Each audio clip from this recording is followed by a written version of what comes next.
All right. So good morning and welcome to the 2020 Self-Care Retreat for Dancers and Teachers. And I'm Michelle Greenwell with Dance Debut. And I'm happy to have participants here today because today's an experiential day and we're going to be playing with energy. So as we've gone through the week, we've kind of geared up to the concepts that are leading to what we're going to do today. I have Natasha Polomski here from Raising BioEnergetic Awareness, which is something we co-author, as well as she's at turnupthefrequency.com. And what we're going to do is explore some of the energy concepts, and we're going to do that across distance, which is really cool because it's pretty powerful. To get started today, though, I'd like to have our goal and a balance so that we're all on the same energy wave. And whatever that is, it's beautiful. Is that at your place, Elise? Oh, it's a wind chime. I'm sorry. I should mute myself. Sorry. Gorgeous. This is our sound for today. It's beautiful, which is where we're heading. So it's a good timing. Okay. So for the goal today, I was reflecting on some of the conversations that I've had in the interviews. And we've talked a little bit across the week about self-judgment, more judgment of others, criticism of ourselves, our bodies, and others, expectations that we have, which are sometimes realistic and sometimes not, as well as limiting thoughts that may have come from what other people have told us, things that we've been trained with, and also just things we've adopted for ourselves. And the last is distrust. And we talked about David Hawkins' chart of the scale of consciousness and how it's important to make sure you have trust because that allows you to transition up to the emotions and the frequencies that allow you to really receive. So my goal for today is around taking those ideas, and I thought we could do about living consciously, to be open and honest with ourselves about how we're feeling and responding to our needs with love and joy. So does that sound like that will be okay for everyone? Okay, all right. So I thought the easiest way to do this is something that Nithya had shared with us as a reminder from Touch for Health back on day one. And then we played with it a little bit as we came through the week, and that's ESRs, putting the fingertips on the forehead. Nice and simple. So you don't always have to do something elaborate, just very simple. So if we put our fingertips here, do a nice deep breath. And just gonna let in Anna Marie's coming in. All right.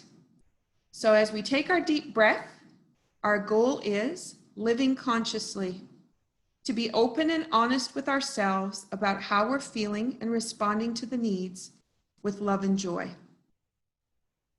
And I'll just repeat that so Anna Marie has a chance to be part of the goal too. Putting her fingertips on her forehead, ESRs, living consciously, to be open and honest with ourselves about how we're feeling and responding to our needs with love and joy. If you take a nice deep breath in, and when you feel like everything is where it needs to be, you might be using the body pendulum, and the body just might shift when it's ready. And if not, you might just notice it. Beautiful. Good morning, Anna Marie. Okay. All right. So I would now like to introduce you to Natasha Polomski, my partner in crime on many projects. And Natasha also lives in Cape Breton. She lives on the other side of the island, so we're about an hour away from each other. And she's on a beautiful shoreline along the ocean. And she's on her deck today, enjoying the beautiful weather. So welcome, Natasha. Thank you, thank you.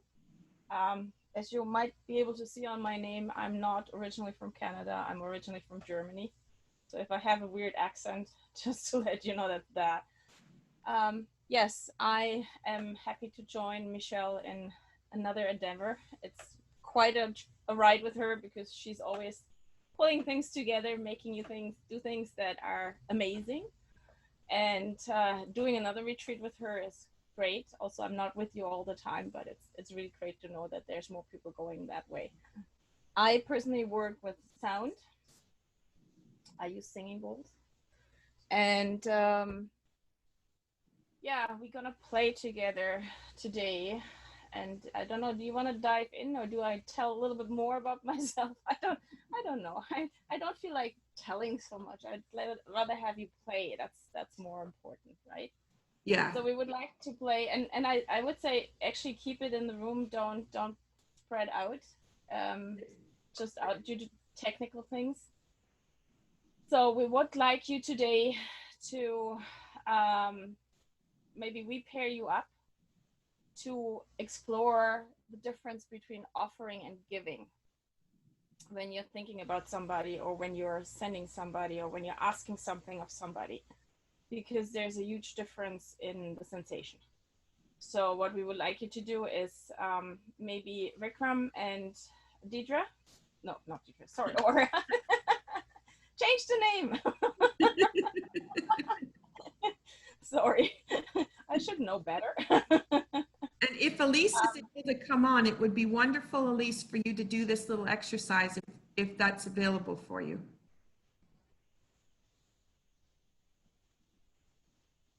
And I'm just going to rename Aurea. Yeah, make that better. Otherwise, I keep calling you Deidre. Okay, if you need another one, I can get Deidre down here. Ah, that would work. Perfect. That will work. Yeah. Okay. Okay. All right. So how did you want to pair up? Then go ahead, keep going, Natasha. So Vikram and Aurea and Deidre and maybe Anne-Marie. Yeah.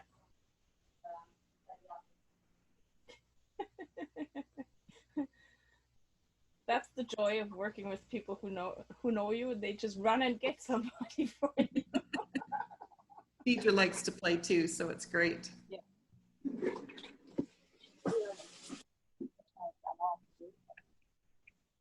Okay. Oh. So what we've discovered is we've been, well, we did an online virtual retreat last month, and also Natasha and I took a lot of our courses online, and we discovered that, hey Deidre, we've discovered that working with energy online is very, very powerful. And we do distance treatments where we send energy to other people who might need assistance with something. But what we're finding is when we're connecting online this way, it's actually a lot more powerful. And we were surprised by that. And we want you to be able to experience a little bit of that today, so you can start to realize some of the things that could happen while we are doing virtual kinds of activities. Okay, carry on, Natasha. And I would say Deidre and Aurea can sit down. You don't have to stand. We're not doing a standing exercise. So if you have two chairs, just sit down, get comfortable. Okay.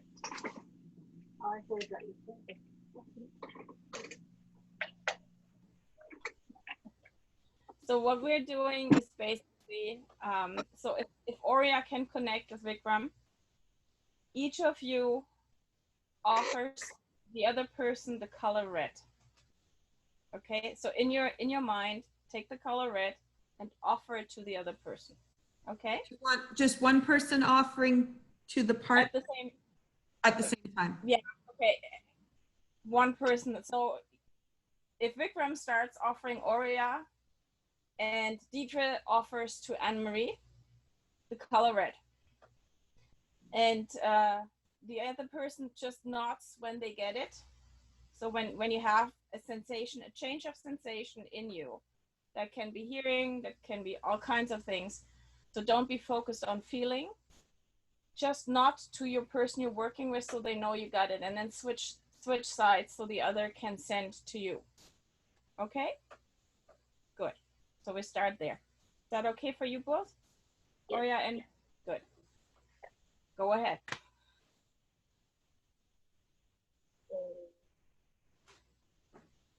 How do you do that? Just think about the color red, and focus on the person you want to send it to, and offer it in your mind. So you can actually take your hand and offer, if that's easier for you. Whatever works is fine. And it's just you offer energetically the energy to the other person. And the other person can close the eyes to be better focused, whatever you work. And I do Michelle.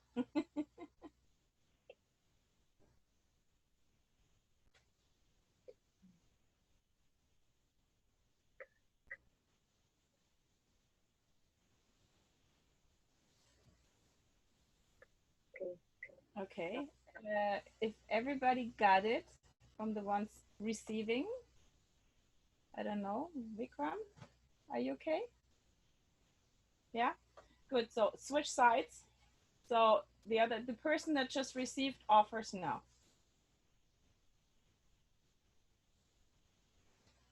Me. Okay. Okay. Just think about it and send it. So Deidre, Yes. Deidre, you just Anna Marie is going to now offer it to you.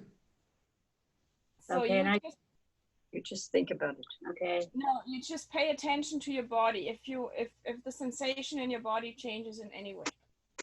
Okay.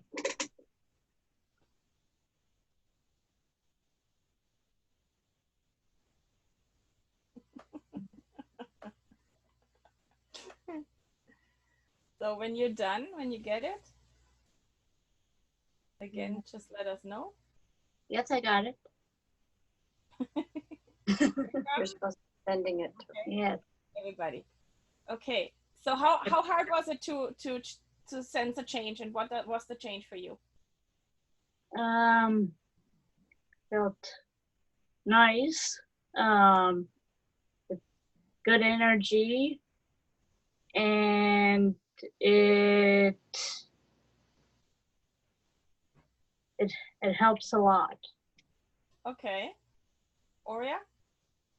Okay, with my eyes closed, I could see the red, and it just was a warm feeling.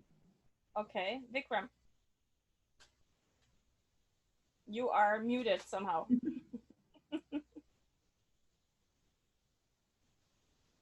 I close my eyes, I see red color, and I send,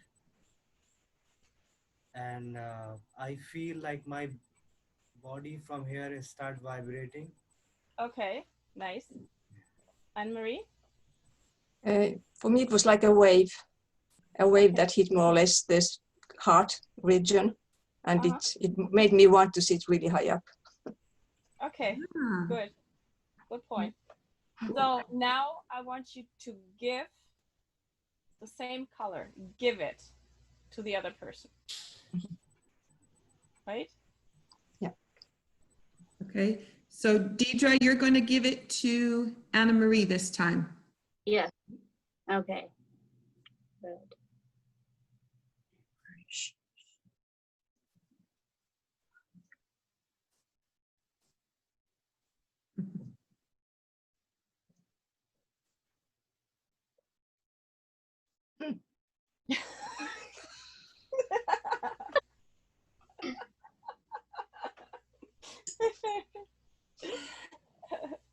Vikram, you didn't see that, but Anne-Marie just tipped over.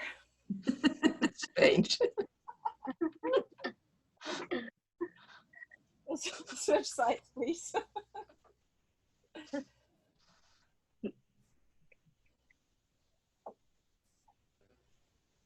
Yeah, thank you.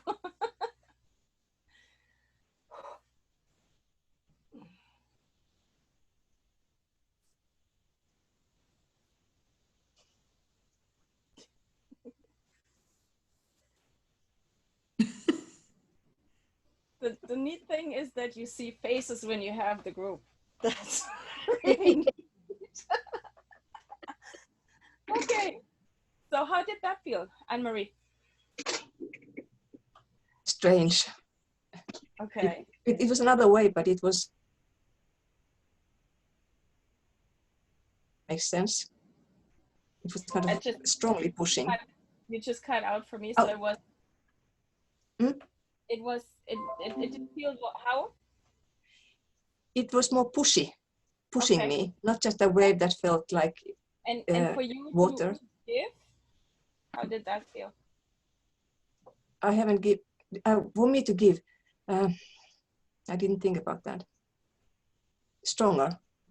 Stronger? Yeah. Okay. Which one would you prefer? Offering. Okay. Good. Vikram? This time I feel like so many places is like feeling vibrating. Yeah. Yeah. So Okay. from here and low back. Yeah. So I start. Yeah. And which one would you prefer? I prefer both. Like so when we give, we receive. Okay. Good. Oria? I didn't feel anything this time. Okay. Giving and receiving? Receiving. Okay. And when you were giving, how did that feel? Just nice. Okay. Oria? No, sorry, Dave. I'm gonna get you to wrong all day. It's bad.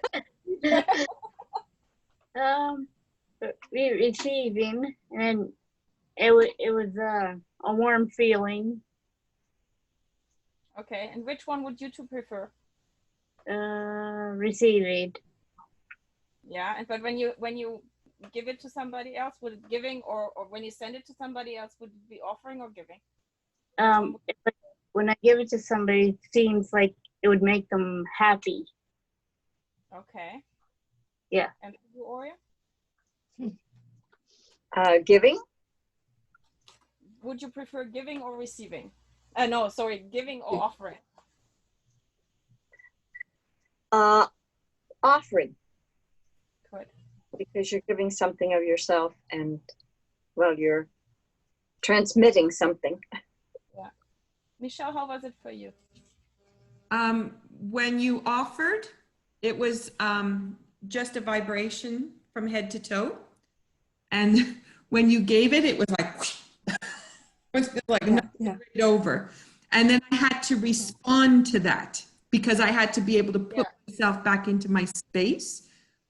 When it was offered, it was just a part of what I was doing, and it didn't energetically shift me that I had to respond to anything. Yeah. So for me, the offering was very soft and gentle and comforting and connecting, while the giving made me gag this time. Actually, it was like, ugh, no, I don't want to. When I offered her a bouquet of roses for her to take. When I was giving, I gave her a red package and I pushed it in her face because I gave it. Mm-hmm. So the difference in our action is actually when we offer, we leave it to the other person to take it. It's a very soft approach. Mm-hmm. And we're not forcing ourselves on the other person. So if you can shift whatever you do to offering, usually, even if you ask things from somebody, if you put it as an offer instead of a request, they will achieve it better, they will take it better, they will react better, they will do it easily than if you go and say, here it is, take it, right? We don't think about that. We are so focused on what we need and what we want, instead of where's their position, what's their level, where are they at. And when we offer, they have the chance to come halfway towards us and accept what we're offering, right? So that's what we wanted to show you with that little exercise, that there's quite a difference between those two concepts. Which then, I was just reminded of Dr. Emoto's work with the hidden messages in water. Yeah. And when he took the samples of the water and he was photographing the water crystals that could form when you put different intentions into the water. If you put "do it" into the water, then the crystals just completely shattered and it was a blank spot. And if he said, let's do it, which is let's go together, right? It has a different feeling. Then there was this beautiful crystal that formed in the water. And so I was just reminded of that, because even the languaging that we might use in the dance studio, or when we're asking people to participate in an activity, you say, move your leg, right? Move your leg. But if you say, let's move the leg, and then it's like, oh yes, let's do that. Or if you say, move the leg, you know, point your toe. And I know that's come out of my mouth a lot, right? Point your toe. How many times do I have to tell you, point your toe? But if you change the languaging, then there's that softness that comes with it. And that changes internally. When we were talking about the filter that you view from, and the scale of consciousness, where if you're in a fearful state or an anxiety state, I'm not going to get this step, my toe never points, how am I going to do this? And your lens is there, then you don't have the opportunity to transition energetically into what it is you're looking for. And the experience for the body can be very different, and also what it feels like when you're finished the exercises, because then your recovery from the exertion, the rehearsal time, it's a lot different than you had this kind of action as to you just flowed through everything.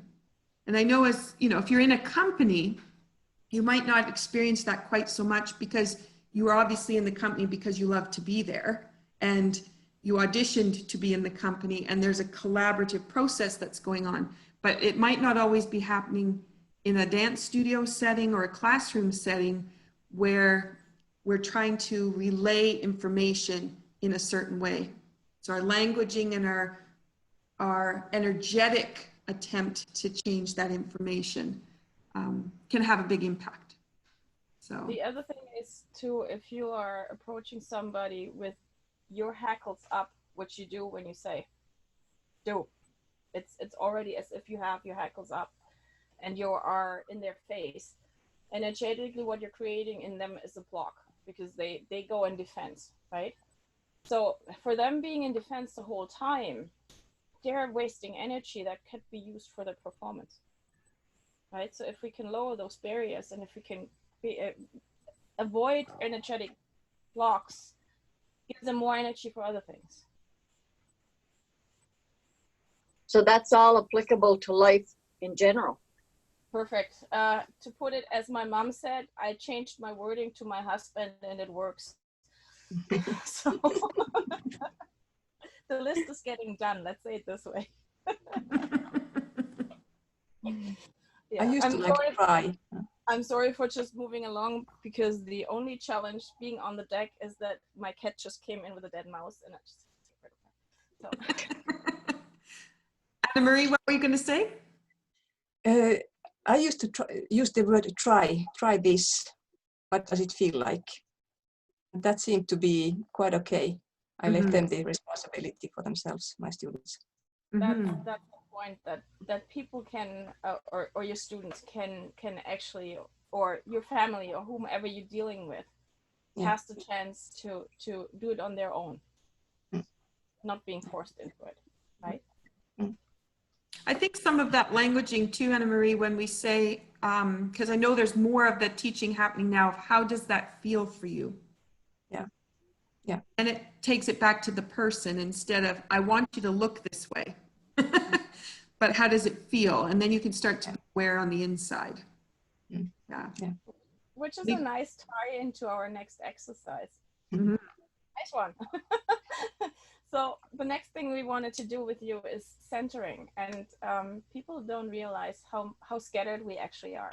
Like all the things going on around us, all the things we have to deal with.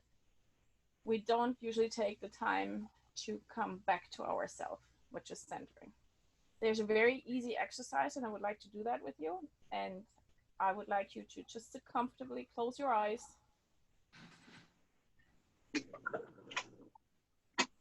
Take a deep breath. Check in with your body. Is there any tension in your body? How do you feel? How are your shoulders? How is your posture? How relaxed are you?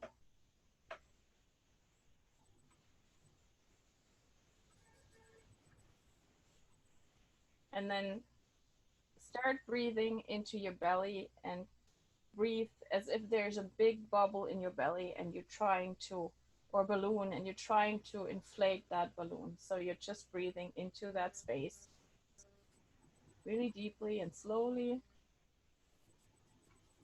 and not forced, very naturally.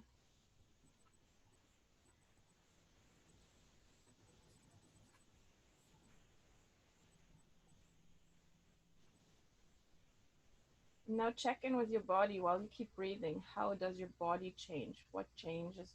How is your mind? How is the sensation in your body? What's going on inside you?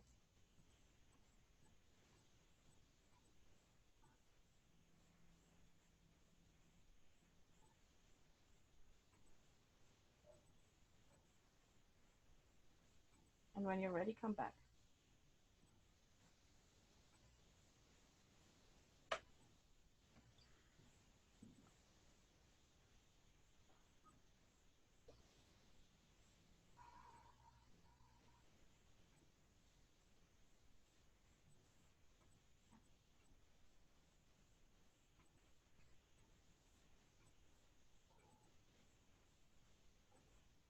Guess I have to call you back.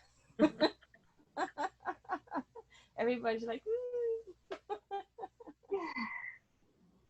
so how does that feel? Very relaxed. And how do you feel now? Very relaxed. Yeah. Yeah. Well, this is my relaxed space. So I'm in the right space. Good for you.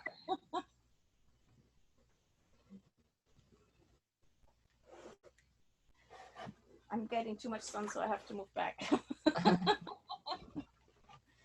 how was that for you? It was kind of strange because I completely changed my way of breathing.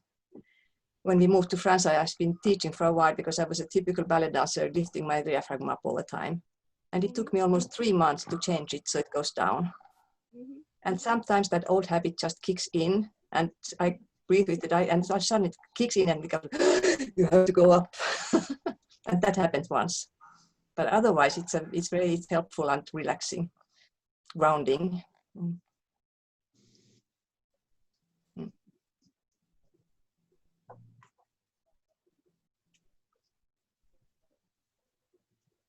Oh, we lost your sound, Natasha. Okay. Vikram, how do you feel? Feeling relaxed, very calm, but I'm feeling something heavy here, something moving or heavy is like this. And when I'm taking breathe, so it's like something here. Okay. Good. Deidre? Still I'm feeling like same here, something. Can you breathe into the bubble? Can you feel that bubble or balloon growing in your belly? Can you do that? Yes. I felt the bubble, and then as I breathed in, the bubble got big, and then when I breathed out, it got smaller and smaller. So, and my shoulders and everything went relaxed after that, which it was looks pretty. like you're going deeper and deeper and deeper in the screen. And we could see your shoulders before, but now we only see your chin. No, I better sit up straight. Too relaxed. Yeah. No. All good, Audrey. Or it's all. It was just so funny. While she was talking, she was going like this. 1 sec. Look at this. Anna Marie, I was thinking about what you said about the ballet training from breathing up within the chest. And what was the difference in the training when you went to do that transition? I'm just, so other dancers who have been trained and who have been holding their breath high, how can they think about that or know about that? Breathing exercises, becoming conscious about it. But of course, when you're asked to keep your tummy in all the time, how can you breathe down there? So there's a conflict that but in daily life, at least maybe sometimes, but in my teaching, I used to say that you have to hold in the lower part of your tummy, belly button must be free to move. Okay. So you don't tuck in your belly button, because that's what blocks it completely. And it pushes your backbone back. So you can't do arabesques actually. But yeah, I think that helped, because if I think about my students, they look different and they were breathing easily. But I still have to fight it. It's a lot of years of training. They Yeah. work constantly in so much tension too, right? Because if you restrict the breathing, you're constantly in tension. Absolutely, your body tenses up. Yeah. Yeah. I think Mother Nature takes over when you start dancing, really. You have to breathe. So somehow it takes over, but it's unconscious. So it's very hard to analyze it. Okay. Mm. Good. So, Michelle, for you. The typical, I think I'm breathing deeply. And then when I take those few breaths and I feel the space that comes into my joints, then I know I'm in the right spot. So as I'm, not anxiously, but I'm just like eager about what I'm doing in my day, there's a tightness that comes into the joints just with that eagerness. And that could be me going into dance too. But as soon as like you said, Anna Marie, as soon as I sit back and I just dance, I just start breathing so that there's a support, but I really do feel this space come into my joints. And then I have this elongation that I can't have when I'm breathing shallow. So that's what I noticed when I was sitting, because I tend to sit forward thinking I'm straight. And then when I start breathing, I kind of sit back and then everything just kind of gels. Yeah. Well, for me, it's on the one hand, it's an expansion of my body while I'm relaxing, because tight shoulders go back and down. But the other thing, what happened for me was everything around me became quiet. Nothing was important. It was just me, right? Yeah. So that's one of the important parts about centering, is that you really, sorry, trucks go by, that you get really focused on who are you, where are you, what are you even, because it's you. It's not the world around you, it's not the noises outside, it's just you. So that's the difference between a centered state and an off-centered state. And if you are with you, everything you do is conscious, right? So you're not doing your shopping list while you do something else, which might be important for your dancers, because if you are aware of yourself, I bet there will be less injuries, right? Because you're focused on what you're doing. Yeah. I was always, go ahead. Sorry. As healers, we now tend to really be conscious about getting our person we're working with, our partner, in a centered state themselves, without us just doing the whole work, but them being consciously centered. So what you do with the breathing, you don't have to say much. You just have people breathe deeply and into their belly, and they are there where they need to be, which then allows us to work easier and them to accept easier. So just a little tidbit. Yeah. We thought we'd partner you up and see how it feels when you do, and if the other person is centered. So I would say, if you're okay with the same pairings, or do you want to switch it through, Michelle? Let's trade around, and you and I can trade too. Yeah. Okay. Then you set up whom you want to have work with whom. Okay. So, Okay. Vikram, do you want to work with Natasha? And Anna Marie, do you want to work with Aurea? And Deidre, will you work with me? Sure. Awesome. So, Vikram, Anne Marie, and Deidre, if you center, and we others see if we can sense if they're centered, and then after 2 or 3, just a short time, switch off and think about your shopping list. So for us to see if we can get the switch when you're centered and when you're not. Is that okay? Sure. Good. We have to think about shopping list. First you start breathing, you get centered. Okay. And you got that? Then Great. you go into the shopping list or the things you have to do today, anything that puts you out of that centered space. Okay. Right? Center first, and then Yes. Okay.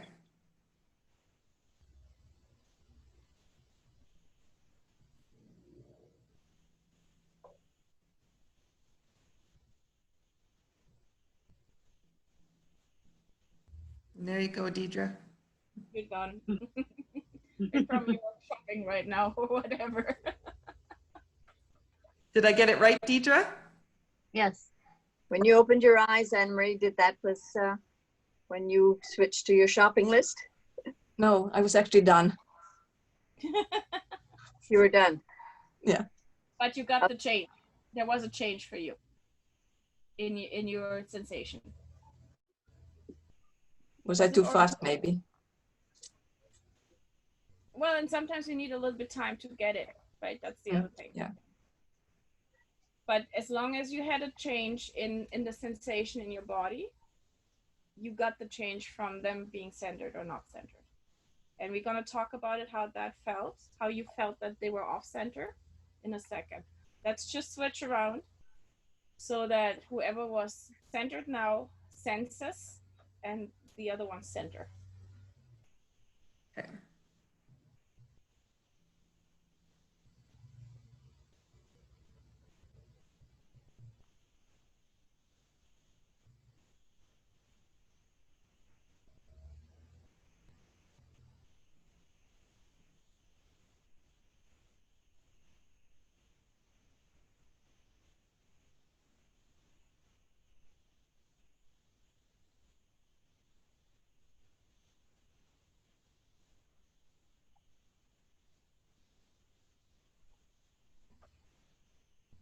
Everybody okay?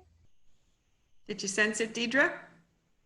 Yes, it seems to be like you were centered. And did you notice when I wasn't centered? Yeah, you're a little bit off, but not too much. So again, if you can feel a sense of,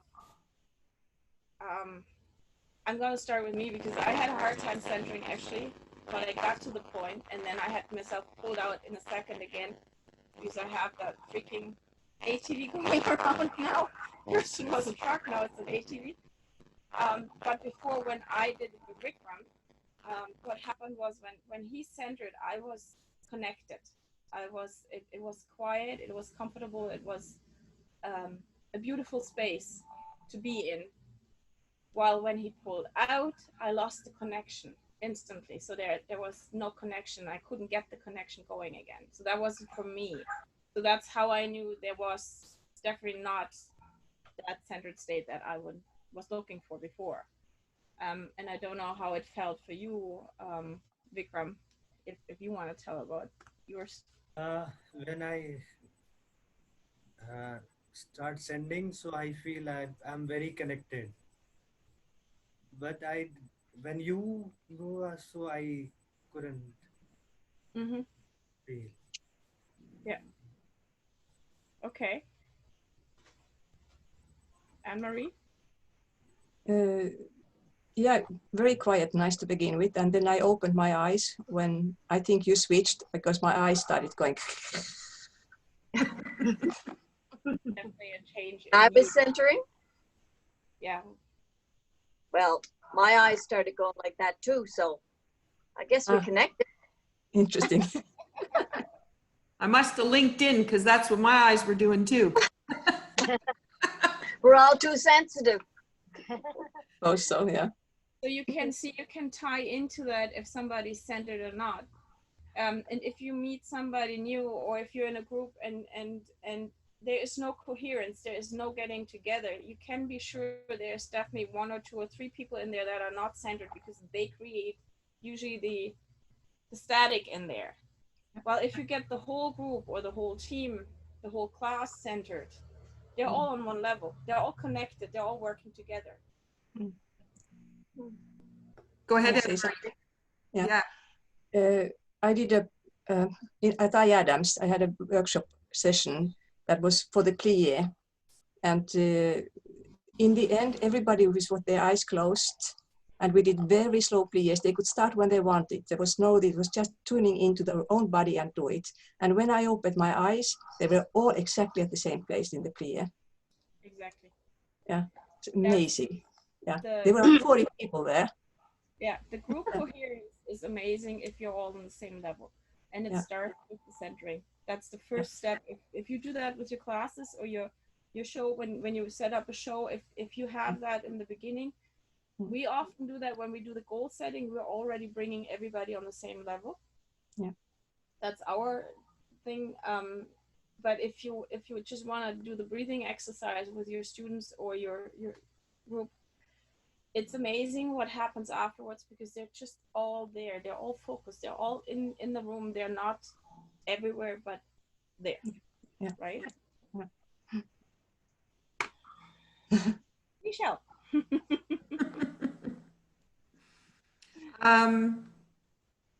Yeah, so interesting. As I was trying to, for myself, as I was centering for Deidre,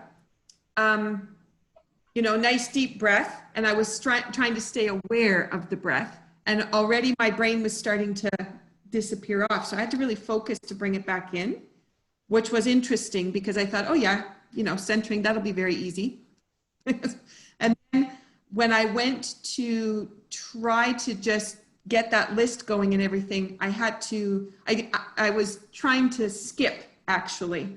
And it was like I was jumping around, but then I had to stop breathing completely to try to send that across. And then I started thinking about, okay, so when I'm jumping, does that mean I'm holding my breath? Because the only way I can jump is to be not centered. So that was where my head went, which is an interesting observation that I hadn't realized. But as a Highland dancer, I very well might have trained with that breath disappearing. And that's when not being centered. You think you're centered because you're focused on the activity, but then the breath is completely gone. So that was an interesting awareness I hadn't expected. And for Deidre, I knew right away as soon as her mind wandered.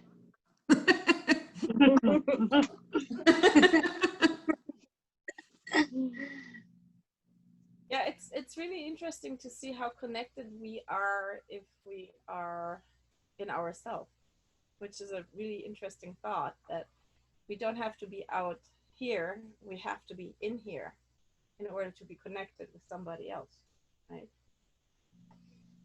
So then from centered state, there is one more, and most people put it together as one. So usually they're talking about centered and grounded, but it's actually two different things. One is the centering, and that can be as easy as just breathing into your belly. That brings the centering usually, because it brings the focus inside. The grounding is then directing the energy flow into the earth. So you have flow going on instead of blocking it. And what that means, if the flow goes through you, first of all, it's always replenished. You're not draining yourself. You're not creating a buildup of energy that can be very aggravating and annoying. You're having flow in your body, makes everything go easy. And the other thing is you don't take on energy from others. So whatever comes, it doesn't stick to you, it just flows off, right? For the grounding exercise, I would like you to close your eyes, and we're gonna actually do the deep breath for the centering first, and then just go deeper and go into the grounding. So close your eyes, sit comfortably. Relax. Feel your body Feel your feet, feel yourself. How does your body feel? Again, is there any tension, any part of your body that says, hello, I'm here? Just check in with yourself. Now start breathing deeply and naturally into your body, into your belly. Deep in.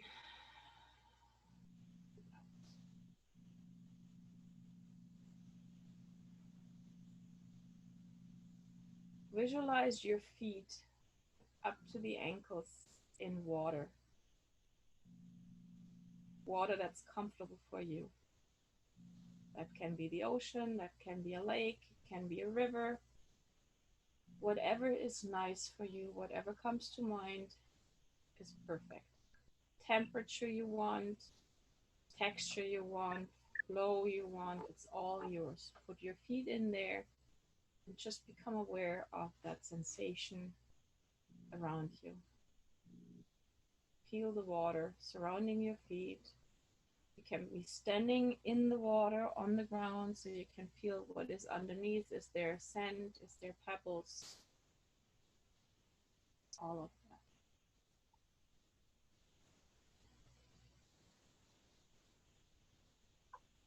Take a deep breath in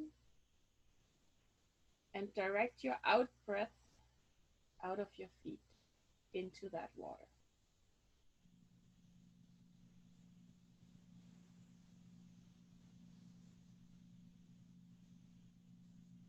And again, deep in and breathing out into the water.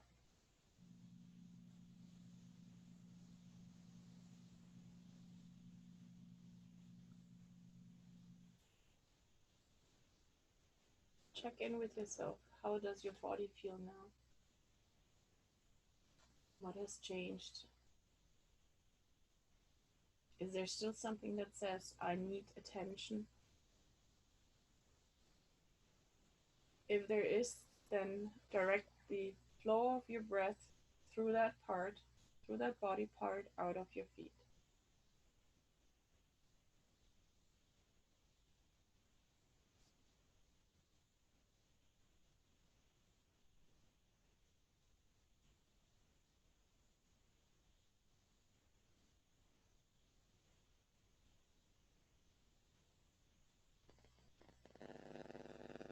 Slowly come back, open your eyes.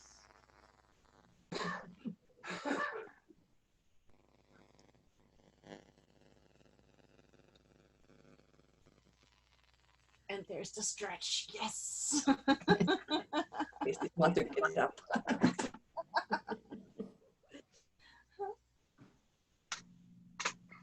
Vikram, how did that feel?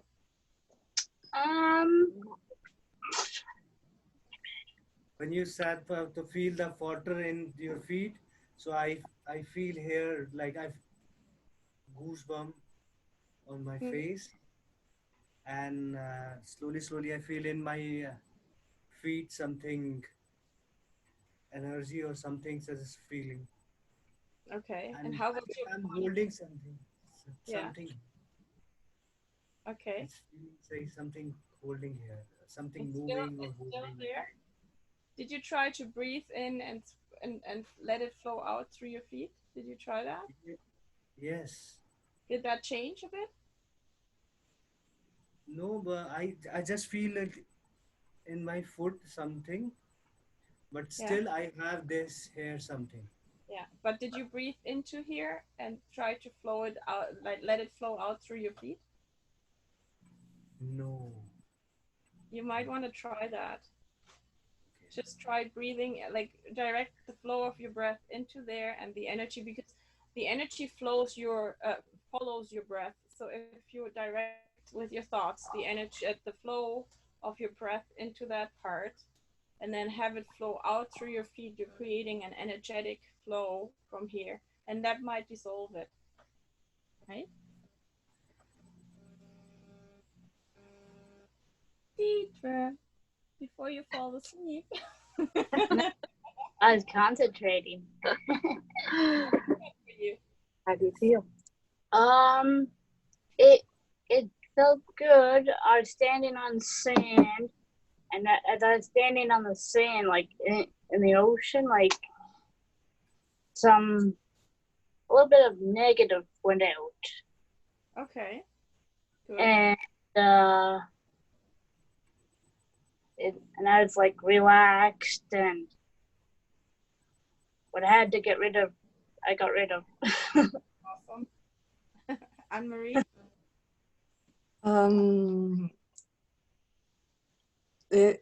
Well, first of all, the center was very centered. It was like a very small place and very, very closed. And as soon as you went into grounding, it started just growing, opening up in all directions.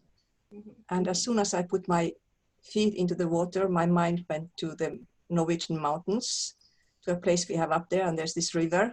And I was not only in one place, I changed place quite a lot in that river. And I ended up in a place where there are pebble stones under the feet. And they received, and I had some little tensions left in my neck the day before yesterday. You took it almost all away, Michelle. There was some little bits left, and I said, okay, now you're going to go in that river and float down into the sea. And there they went. Oh, sweet. That's how powerful you are. That's how powerful you are. It's so easy. And the centering and grounding for yourself is one of the easiest exercises that you can do. Just create the flow in your mind, and you can direct the breath, or you can have the water washing over you. It doesn't matter. It's just creating that picture of flow in your body and directing it through you and out of you. That will take away pains, aches, whatever. So you can do a lot of personal self-care for you, which is with that exercise. Now imagine doing that with your students. No, I do. How connected are your feet right now with the earth? That's why I had to get up. They were evil. They were even. They're hardly ever even. I have very much a dancer standing leg, and the other one having fun all the time, and the fun one doesn't like to be on the floor. And now they were actually even. It's quite a big surprise. Because you're making the connection. Yeah. Yeah. How were your feet, Vikram? How did your feet feel? My feet, now I'm feeling like my feet is little warm. Okay, good. Usually warm is like what happens is also what I find with myself is that the blood flow is following the energy too. So there's more blood flow when the energy is flowing, while there's less. So that's where the warm feeling comes for me. It's an interesting part. Like if you have cold fingers or cold feet, try to direct the energy flow out of them. And usually that will change the temperature in them, because the blood flow will get there. Aurea. Yes. I'm just totally relaxed. But my feet were in the water at the ocean. And at first, they were just like the ebb and the water going in and out, and it was swirling around my feet. And then when you said something about the sand, and then I felt like I could just slide right into the ocean. So I kept on doing that, and then there was a little twitch in my leg, so I kind of got rid of that, and it just flowed. So here I am and my feet are warmer. There's no doubt. Yeah. Depending if you like it or not. Well, I do. Yeah. Michelle? I was just realizing with everything that people were saying, my toes were a little bit, or my feet were a little bit swollen this morning because of the humidity. And I respond a lot to the moisture in the air. And it's, I actually am starting to see the veins on my foot. That's interesting. But I would have to say, I felt like Anne-Marie described, centering brought me in, which was great. But as soon as I went to grounding, all was possible. So centering, I brought my focus in, and it's about me. And I have the potential to do things, but it's directed by me. But when I went to grounding, it wasn't about me anymore. And then that's when so much more possibility felt like it was present. And I didn't have to try to put the effort in to go do it. It just was going to just be there for me, which is really interesting, because there's that less is more, and we don't have to work so hard. You know, we're trained we should be working hard, but actually, if you do less, you'll have more. So that, I got all that in that little exercise. Yeah. So one more tidbit on that, be aware of how you're sitting, because if you have a chair that's cutting into your legs, you're actually restricting the energy flow. So easiest would be laying down or standing up. Or if you're sitting in a chair and you realize that that corner in the front will cut in, then just move to the front till you're just sitting with your sit bones on the chair ledge, so you don't have any restrictions in flow. Right?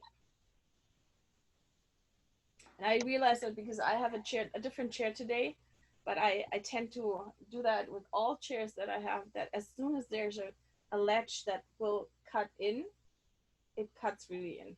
And I'm becoming more and more aware, and I spend, like, on the computer, I spend days on the computer and never paid attention to that, but that makes basically that I'm restricting my own flow while I work, and that doesn't help. So anything else, Michelle, you want to do, because we're at 1 hour? So Is there any other insights that you gained from these exercises that just is kind of popping into your head you'd like to express? I just find that a lot of this stuff, I can apply it no matter where I am or during the day. The outcomes are really good. Mm-hmm. So we're really in control of how we're experiencing life if we stop at the moment. Yeah. yeah, that's what our Raising BioEnergetic Awareness course is about, to make you aware of what's going on inside you, around you, and in combination with others, because we don't really see how connected we are and how much we are influenced by other things. But with so tiny exercises like the centering and grounding, you're already taking a step in the direction that you take care of yourself, and you give yourself a better chance to cope with whatever's coming during the day. And as for the dancers, if they are focused and grounded on the ground, again, less injury. They are really where they need to be, and they are aware of their body. They feel what their body feels like, and how disconnected are we really with our bodies in our life, because there's so much going on outside. And even if you're a professional athlete or dancer or whatever you do with, like, you think you are aware of your body, but you're not aware of those tiny energetic things that can throw your focus off so much that you will not pay attention to what you're doing, or not enough. And that tiny second where you don't pay attention is when the injury happens, right? Anna Marie, what were you thinking? Yeah, I was thinking about how important it is to, when you start getting irritated or tired or something, is to just stop, like for 1 minute or something very short, to feel really where you are, so you can take an action that's grounded. Mm-hmm. Mm-hmm. And we keep going also, like, sorry? Yeah, we keep going like mad ones, and we never stop to listen to what's happening. And that's a very fast and very easy way to feel what's going on, Mm-hmm. and get back to yourself. Just think about, you get a the teacher says something to you, or the student says something back to you, right? So the first reaction would be that hackles up and in your face. Instead of that, take a step back and just take the breath. Yeah, exactly. Yeah. And then react. Right? Situations. Yeah, very important. Yeah. That far, if you really have the chance to just take that breath and come back to yourself, so you can, instead of reacting out of focus, Yeah. react with focus, and react with what is really going on, and see the whole picture instead of just your lens of it, right? Yes. The other thing that we don't do too is, you know, you reach that place where you've run out of enough fuel to do what you're doing, or the rehearsal's got another 20 minutes to go and you feel like you're done, but you have to keep going because that's expected. And to just stop and ask yourself, do I have permission to complete this, the hour or the 20 minutes or whatever? Will my body give me the permission to do that? And then almost you have a little contract that if you've gone past your place of energy return, that if the body honors that, then you honor the fact that you will take the time at the end to replenish. And then the body starts to feel confident that you are going to take care of it. So it doesn't have to go into the survival mode. It can say, okay, I can take those energy reserves and give you that extra 20 minutes because I know you're going to bring it back to me. And that's good. But we don't actually ever ask that question. We just go, I've got to finish, and then play through it. And if we just step back for just a moment and go, do I have permission? We could use the body pendulum that we've explored across the week. And the body could say yes or no. If it says no, then you know you're going to have to do something energetically to shift you to be able to finish. And you're going to have to put it in then, because otherwise you are going to be in a place where you're compromising things. But if the body says yes, then you can feel confident, even just putting your feet into, just quickly put them into the water and be comfortable with the exercise and go, okay, my feet are in the water, I'm grounded, I'm centered, I can go forward. Yeah. Mm-hmm. Vikram, I looked like you were going to say something at one point. Do you have something you want to add there? This is bring back in time and space. This exercise bring back time and space. Mm-hmm. So when we came back in time and space, in present movement, so everything is relaxed and easy. Mm-hmm. Because we hear properly and we see properly and doing it properly. Mm-hmm. Actually, you know, that's a really good insight. We have not played with centering and grounding, and how does your vision change? How does your hearing change when you're centered and grounded? And actually bringing awareness to that be a wonderful exercise. So thank you for that. Gonna be one of the exploration days, huh? I think so. In our program, we have our students come back and we explore different concepts and just be together and energetically connect. And yeah, it's always interesting what comes up. But yeah, that would be a good one. Okay, shall we move on from there? I would say. Okay, beautiful. So Natasha is going to share with us a little bit about sound and frequency and her area of specialty in which she's working on her master's at the moment. And so this will give you a little insight into the sound essence bath that we've prepared for you for after this. So yes, so I work with singing bowls, and mine are actually new. They are produced in Nepal from Peter Hess. I only work with those because my training is Peter Hess Klangmassage in Germany, where the singing bowls are placed on your body. So those are made for deep vibrations, clarity of tone. He's the only one who gives the guarantee of therapeutic quality. And it's really neat to see how different that can be, right? Mm-hmm. This is just one of the pelvic bowls that has a lower frequency range. And Anne-Marie is closing her eyes right away. Isn't that cool?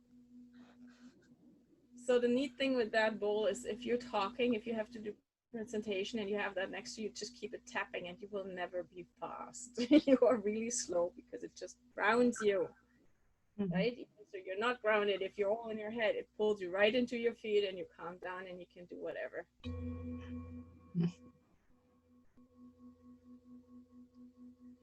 And then he has two other sizes that I work with. He has a multitude of singing bowls, but I work mostly with the Pelvic Bowl, which is root chakra to solar plexus. And the, oh, I picked the wrong bowl here. Interesting, I didn't get the universal one. So the other one is a heart bowl. That's heart and throat chakra area. Once more.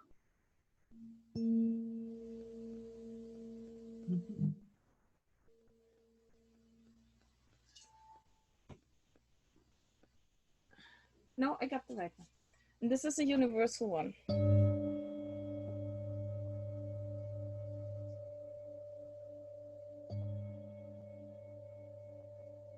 So the difference between those three bowls is that the pelvic one is 100 to 900 hertz. The heart bowl is 200 to roughly 1180. And the universal one, which is a medium size, about 1 kilogram heavy, is 100 to 2800 hertz. So a huge range of frequency in there. And that's very interesting when you put it on the body, because you can really nicely work by assessing the energy field. You can put it on the body, on the joints. Muscles let go with the vibration and the sound. The sound allows the brain to let go, and the vibration lets the muscle let go. So there is a complete relaxation response in seconds. As we saw in Emery's face, which just went like, yes, wonderfully. So what I do with those is I use them to balance. I use them to assess, because you can hear changes in the tone if you move them over the body. And if it's on the body, you will actually find scar tissue or tension, like tense muscles. In the field, whatever comes up, I work in a way that I say that I don't need to know why. I just need to know it's there and it needs help or it wants attention. And I balance it, and usually things are gone by then. The other thing is on the body, when I do the sound massage, people are just so relaxed you wouldn't believe it. Even hyper people will be quiet in 15 minutes. There's no twitching, nothing.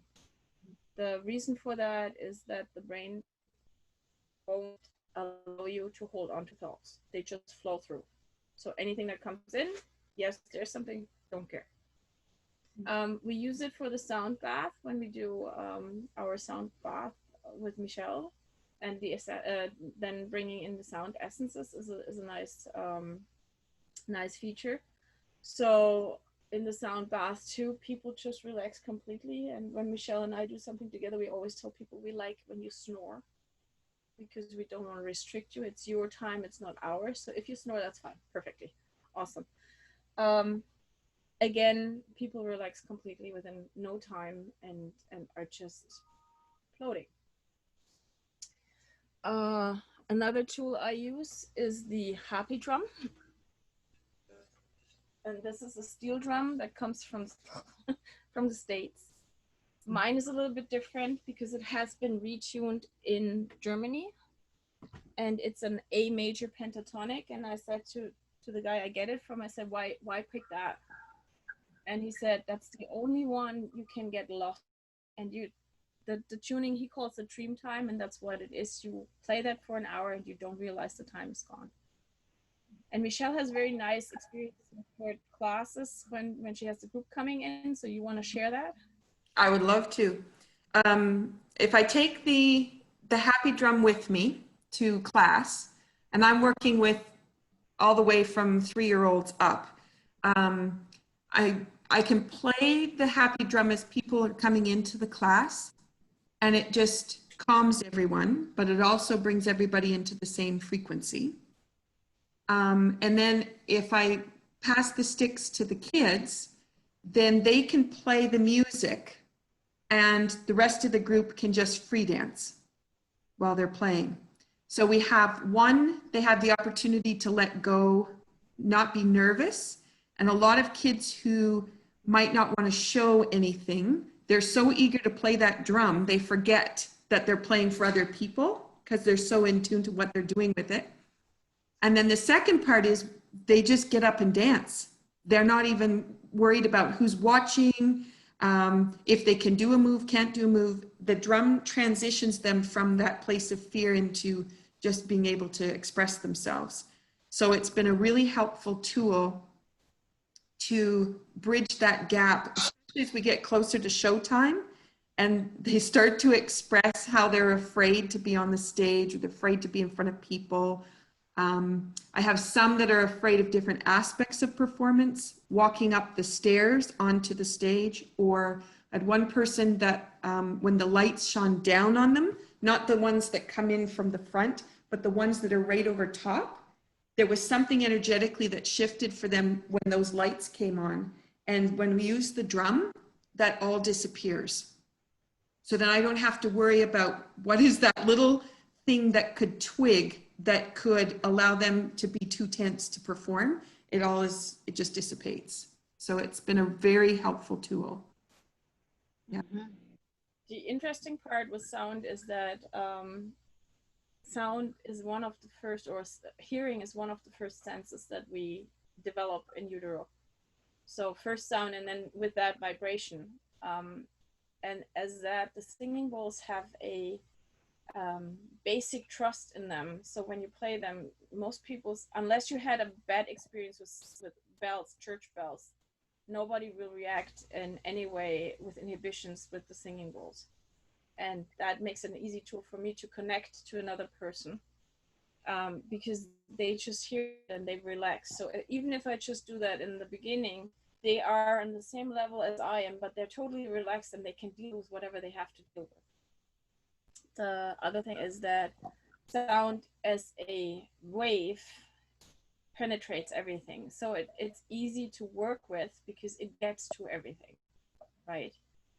And I said to Michelle yesterday, I finally got my picture for the bioenergetic field. Basically, it's that big bowl of soup and there's clumps in it. And we are the clumps. We're just denser mass in that soup. And what do you do with a clump? You stir it up, right? So you shake it up so it becomes looser. And that's what we do with the sound. And yeah, it's amazing to see how fast you can change things with the sound. And it doesn't matter if it's singing bowls or if it's a tuning fork. I have a tuning fork too I use. And even that, I found out that the change is bigger in the field than it is on the body. So if whatever I address in the field is usually easier translated into the body than if I go directly on the area that's afflicted. If I'm outside that area and it's just clean outside, or give the possibility to come to a neutral state where it can start over again and go into whatever direction it needs to go, that allows the balance to happen without me having to do a lot, because it's not me doing anything. Actually, it's the own body, the innate healing potential that creates the change. I just offer some help, assistance to create the circumstances for that to happen.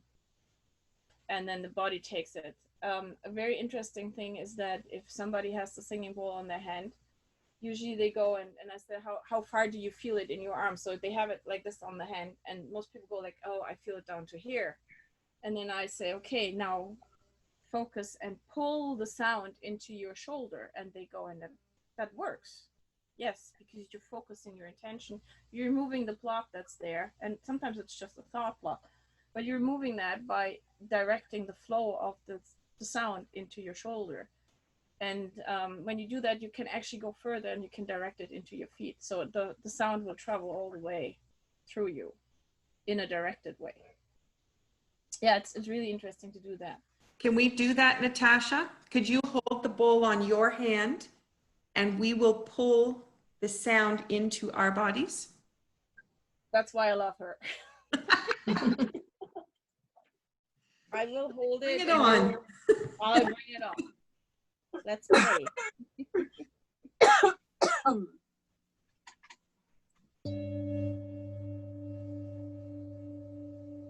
And so have you got it in your one hand? I have it in one hand. I don't want to hold it up here. Okay, I just wanted to know where you had it. So we want to. It's in.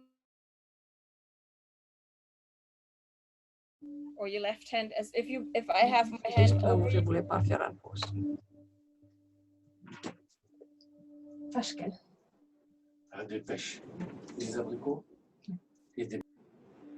There we go. So it's in your right hand, is what you were saying? Yes.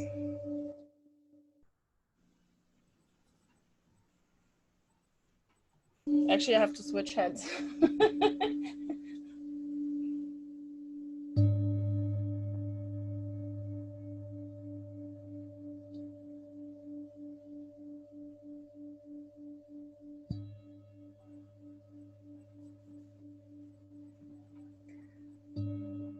So take the sound in with your hand and then feel it travel up to your elbow.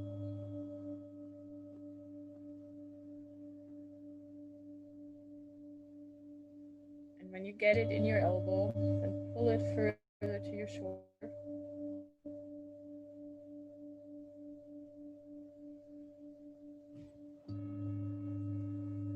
And then cross over to the other shoulder.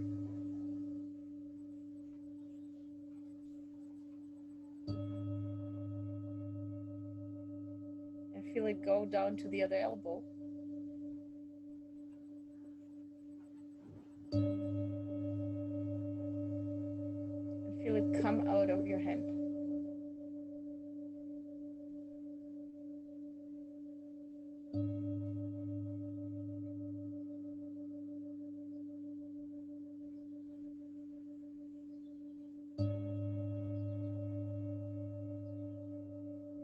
Take the hand that is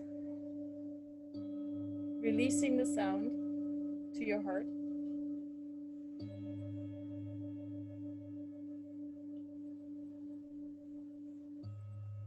Put it to your heart. And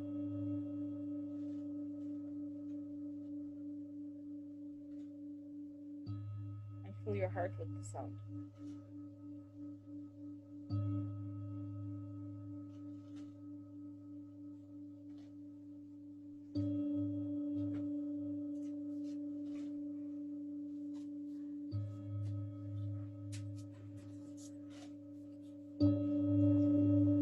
Your heart is full,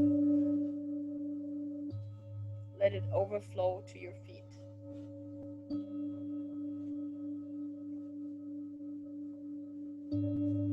And release it from your feet.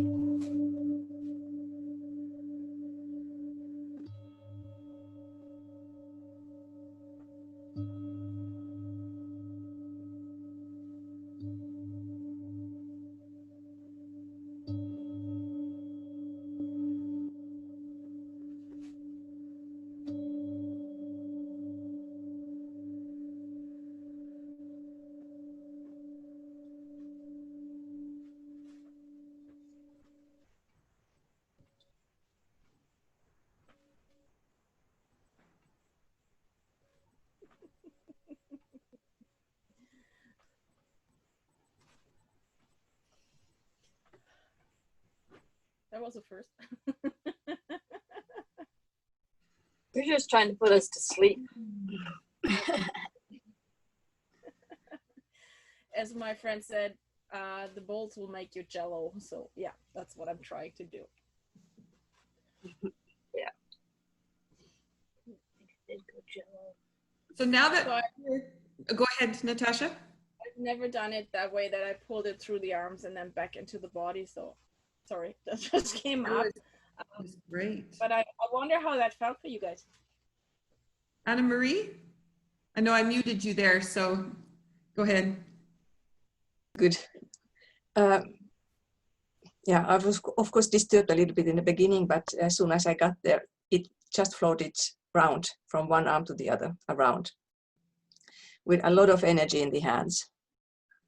So I had a hard time choosing which hand was the one going to the heart. So I put them both there first, and then I took one away.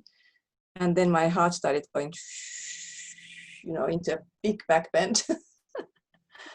And it was then really nice to just take it through the whole body, down both legs, through the knees. And that river came back, that cold, nice river up in the mountains came back. And I don't know if it took it away or not, but at least that's where it ended.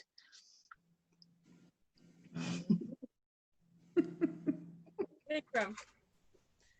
I start from the right to move left, and I totally feel the sensation from the right to the left, and feeling like some energy moving slowly, like, and then from it's come to heart, it's feeling like I'm going. It's like, and from heart to directly I drop on my toes, like foot toes. So I feel there, and I feel like more is like go in and in and in deep. Nice. Awesome. I guess we just have a new exercise for our book. Thank you for that.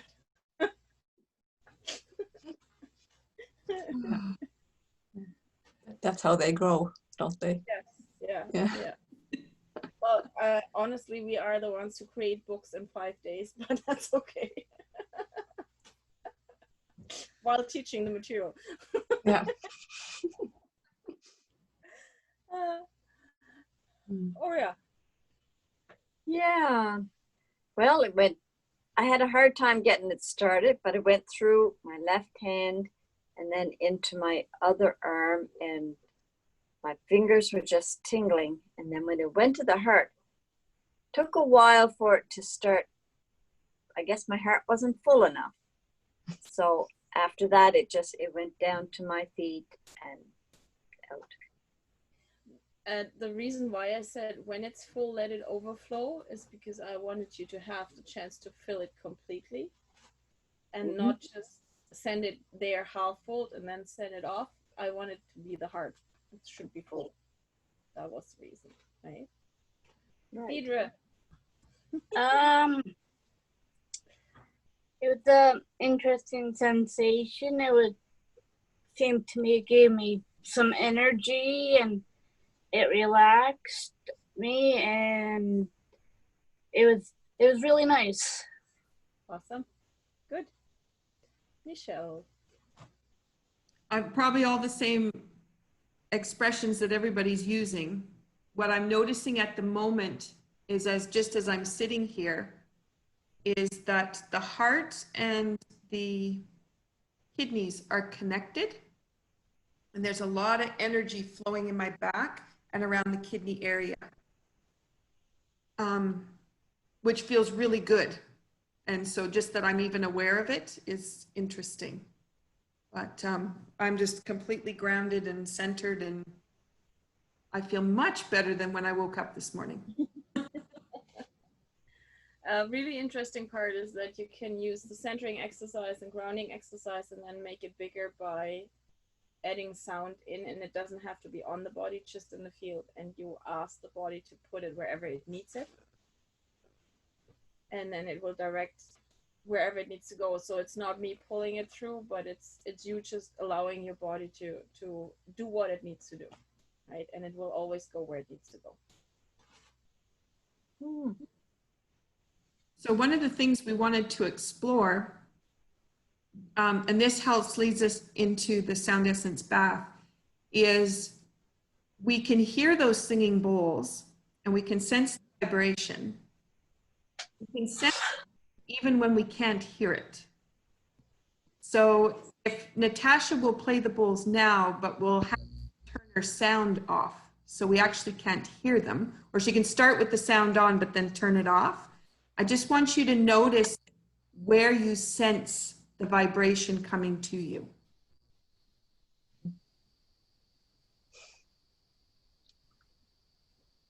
There's no sound there at the moment.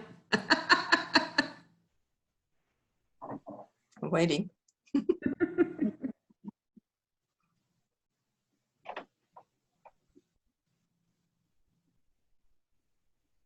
Okay, we still can't hear you. You're talking, we don't hear you. Oh, there's something there. Can you hear me now? There we go. Yep. I think I disconnected my microphone. Okay.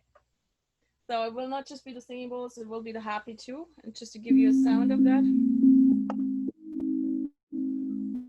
That's the happy.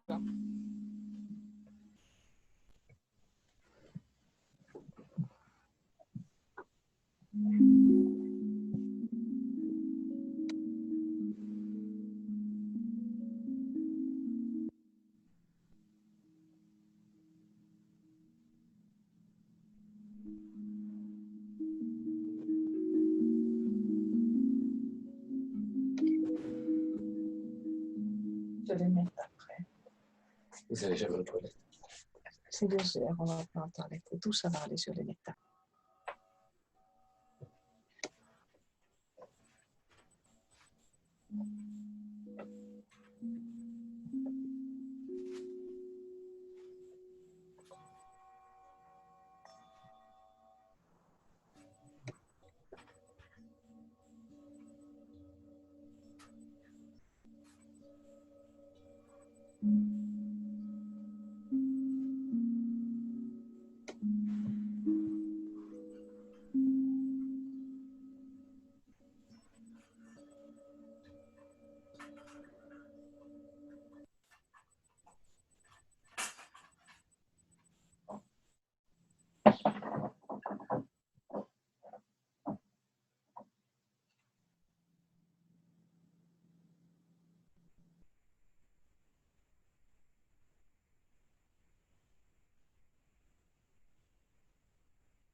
Float.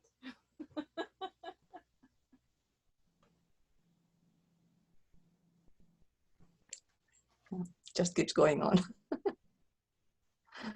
Even when it was off, you could still hear it, right? Yeah. And I kept playing for quite a bit until I turned it on again. That's the joy of energetic work, is that the intention provides so much more than our 5 senses.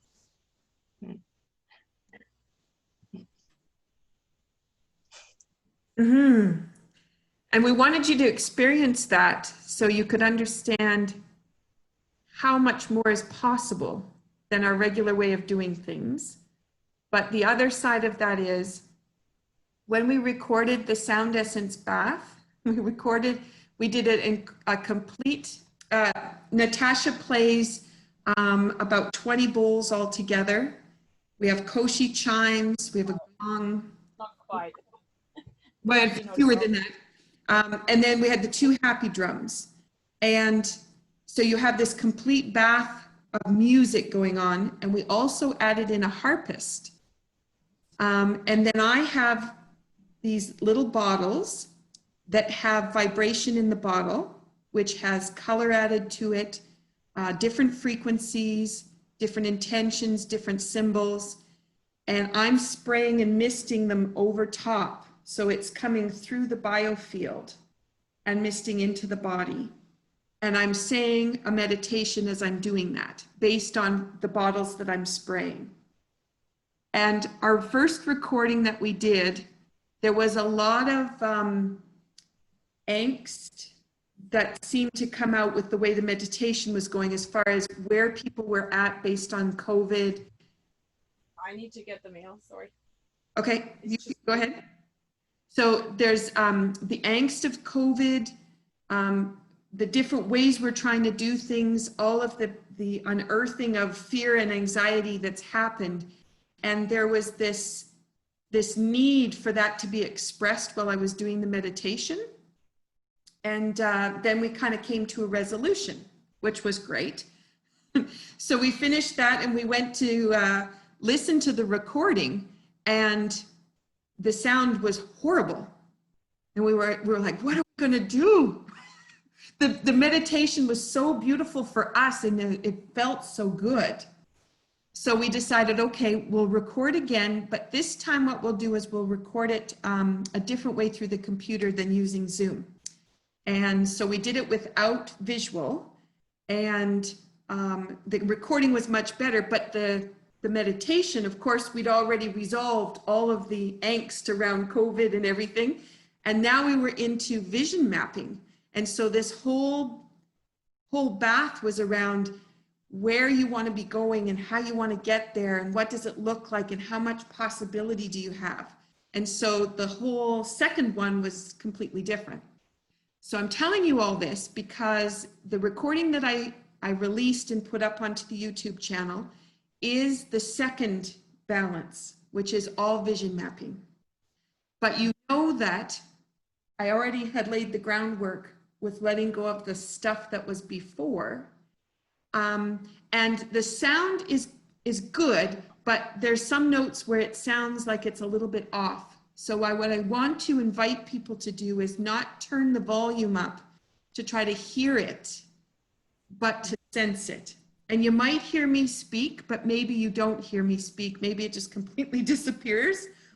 And that's okay, because the whole frequency that happens in that sound essence bath is transitioning you without you having to use your normal senses. So you can just be present in it. So I just wanted to give that background because it's hard to explain that on an introduction on a video. And also, you know, our harpist is a professionally trained harpist. She's an intuitive harpist.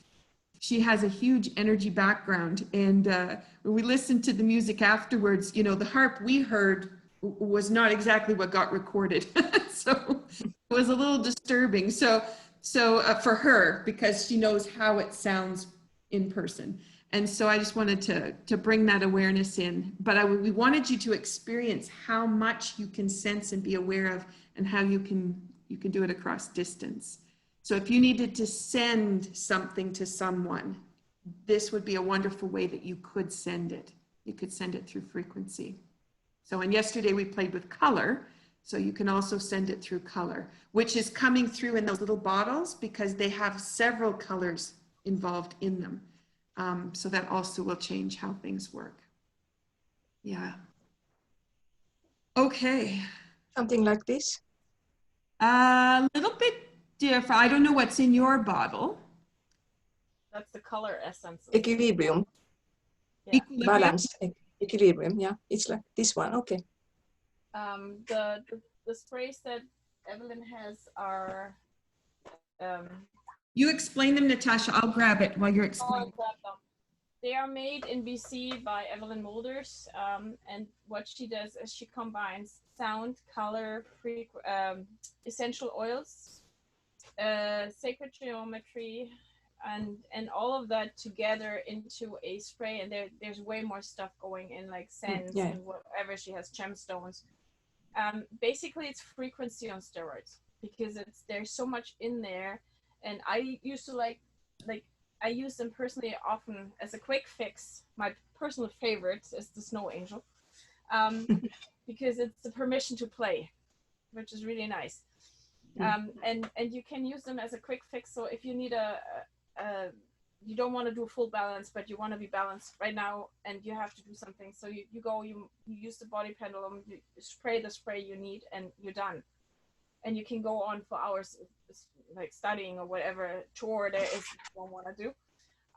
The other thing is, if you do it as a full balance, then you have the possibility to work holographically with all of those things. Like there's meridians, there's aura, there's chakra sprays, there's angel sprays, there's heart balancers right now. That's passion, gratitude, abundance, whatever. Like there's a whole stuff in there that's so wide out there that people don't realize. And the sprays are really a nice tool to use frequency for your balancing, because it's so easy to use. A spray. So I just sprayed this one. So this Snow one is Snow Angel. But if I miss that down, see what you sense. Since I'm connected to you, this would be going into your field as well. I just want to smile.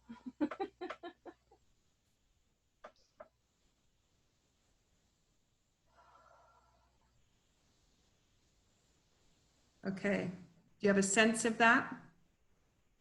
Mm-hmm. Okay. And then just to show you the difference, I'll take abundance, which is actually written in Spanish, abundancia. Okay, and I'll try this one and see if it's a different sense for you.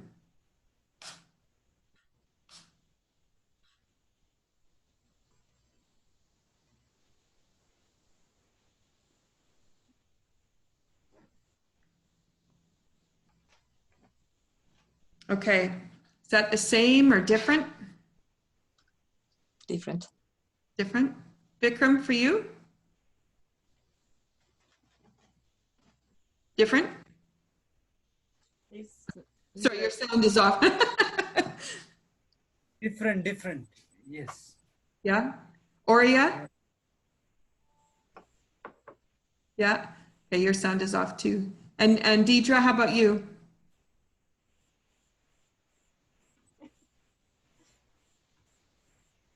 It's a little bit different too. Okay. And so again, there you are experiencing something across distance energetically. It's just beautiful. Natasha, did you notice? Actually, well, the Snow Angel just makes me smile. And the abundance, there was a whiff of a different smell wafting through, but I know the sprays, I don't know them by heart. Snow Angel is the one I know by heart to smell, but there was a change of smell for me, actually. Yes. The of course I picked it's written in Spanish too. There's incense, arnica, patchouli, ginger, myrrh. There's a couple other ones in there, but that's what is in the abundance. But what's predominant in the Snow Angel is black pepper, black spruce, mandarin, pine, and vanilla. Nice. Now with the Snow Angel, I found a warm around me, and with the abundance, a cooler, not cold, cooler. Okay. Good. Sensing by temperature. Nice. That's something too that people don't realize, that we're sensing with all 5 senses and not just with feeling or hearing. It can be a picture. So if you get the Snow Angel, it might be the picture of children playing or the snowball fight or whatever, stuff like that. So it's really interesting to be aware of how you receive energy and how you energetic shifts are happening. At different times, would you experience different things for the same thing? Like it can happen. It's not always like for me, my predominant sense when I have changes is sensing, like feeling, and a picture. But it can be a sound, or like right now it was the smell that changed, right? So it's just be open for anything that comes in, and be aware that your sensation is changing. Don't be specific by sense. So at different times with the same spray, you can get different things happening. Yeah. Well, you're on a different energetic level when things are happening. You're not always the same, right? Yes. To be open for all possibilities is the best state you can be in, because then you are allowing for things to happen, right? And if you're too, when we started the energy healing and learning about the energy healing, I know quite a few of our people had problems, because it always said, what do you feel? What do you feel? Some people don't feel energy changes. They hear them, they smell them, they see them. It's a word in their mind, it's a picture in their mind, so it's not per se a feeling. And a lot of our people said, oh well, I don't feel anything. And they were right, they didn't feel it, but they perceived it in a different way. And when we changed the wording to what do you sense, then it became easier for them to work. And then all of a sudden this world opened for them, because it's like you're telling a blind person there's a red flower, and all of a sudden that blind person can experience that flower by smell, because you said there is a flower that has that smell, that has that texture. There is so much more than just the color to it. And that's a big part of the awareness, to know that you're not restricted to one sense, but to what you're told, because you are an individual and things can be different for you. So if we put that back to movement, and you think about the frequencies or the energy that you notice while you are moving, to be able to hone into that movement pattern and understand what it means for you, whether it's, it's an idea of, I need to add more energy to my body because I'm running out of energy, or it feels so flowy and expanded when I move this way, to just really start to hone into what the movements feel like for you. And sometimes, like if I was thinking about ballet or Highland, because it's, you're placing into a proper spot, and that sometimes comes with tension. But then to know, okay, I know it's going to take some tension to get it there, but now that I've got it in that place, can I find within me the way to relax it so that it feels, I can feel it from the inside instead of visually making it look good on the outside. So just be able to translate that. I would actually go even a step further, and check in is what is hindering me to do that. Because with our thoughts, we can prevent what we're doing. If I can't do it, then I won't be able to do it, right? So changing that thought process while you do the movement, get into the full experience of the movement, not just the body is like this and the muscles feel like that, but also what is my thought process while I'll try to get that movement going, so that I can shift my perspective and shift to a place where I'm doing the movement not just with my body, but with my mind and my spirit, with everything at the same time. What were you thinking, Vikram? Go ahead. When our inner and outer connected with each other, it's become one. Then everything is easy. Your inner is thinking something, and outer is thinking something is different. So it's difficult. It's become automatically stiff, right? You're inside saying something like, okay, it's very beautiful, I'm moving like this, but your outer say, okay, I have to be prepared for this and that. So both are different. So it's very important, both things, like go in and with the subconscious and the conscious. So it's become easy.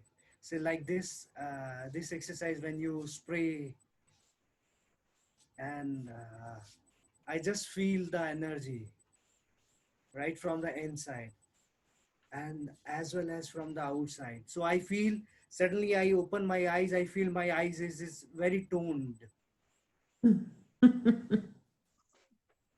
Beautiful. Wonderful. Okay. Any other thoughts or sharings you'd like to do?